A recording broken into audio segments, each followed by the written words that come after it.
श्रेष्ठ होगा। राजा को जब इस ब्राह्मण पुत्र की प्रसिद्धि का पता चला तो उसने अपने दूतों को भेजकर ब्राह्मण और उनके पुत्र को अपने दरबार में आमंत्रित किया। राजा ने अपने दरबार में उस युवा ब्राह्मण पुत्र का सम्मान पूर्वक स्वागत किया। फिर राजा ने कहा, हमने सुना है कि तुम अत्यंत बुद्धिमान हो, लेकिन हमारी राजकुमारी का विवाह किसी साधारण व्यक्ति से नहीं होगा। तुम्हें अपनी योग्यता साबित करनी होगी।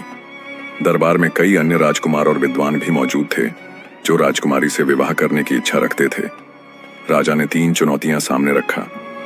इस युवा ब्राह्मण पुत्र ने अपनी असाधारण बुद्धिमत्ता और नीति से पहली ही चुनौती में सभी को प्रभावित कर दिया। उसने सबसे जटिल राजनीतिक समस्याओं का हल ऐसा दिया कि दरबार में बैठे सभी मंत्री और विद्वान उसकी प्रशंसा करने लगे। शास्त्रों के ज्ञान में वह सबसे आगे निकला।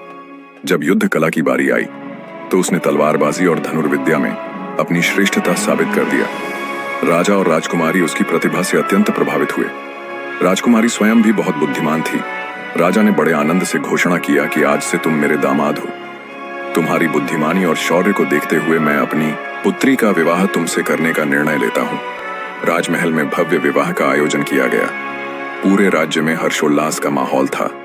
इस विवाह के बाद यह युवा ब्राह्मण पुत्र अब एक शक्तिशाली राजा का दामाद बन चुका था।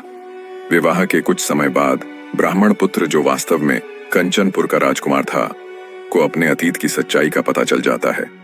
तुम केवल एक ब्राह्मण पुत्र नहीं हो, बल्कि कंचनपुर राज्य के असली उत्तराधिकारी हो। यह रहस्य उसके गुरु यानी उस ब्राह्मण ने उसे बताया। तुम्हारे पिता राजा चंद्र प्रताप ने किसी के दबाव में आकर तुम्हें जंगल में छोड़ा था, लेकिन अब तुम्हें अपना अधिकार प्राप्त करना चाहिए।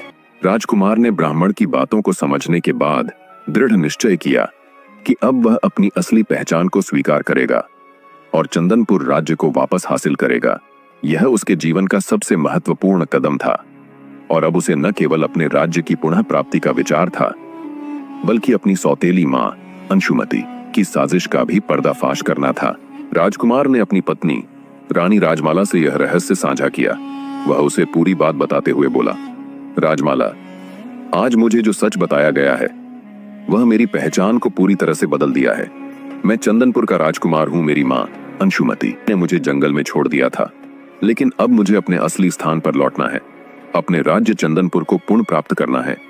दोस्तों, वीडियो में आगे बढ़ने से पहले आप लोगों ने इस कहानी के पार्ट 1 को खूब सारा प्यार दिया। उसी तरह पार्ट 2 को भी एक लाइक करके अपना प्यार दिखाए। आपके एक लाइक से हमें बहुत मोटिवेशन मिलता है। अपना छोटा भाई समझकर एक लाइक कर दें। रानी ने एक पल भी न गंवाया। वह समझ गई कि यह उनका जीवन का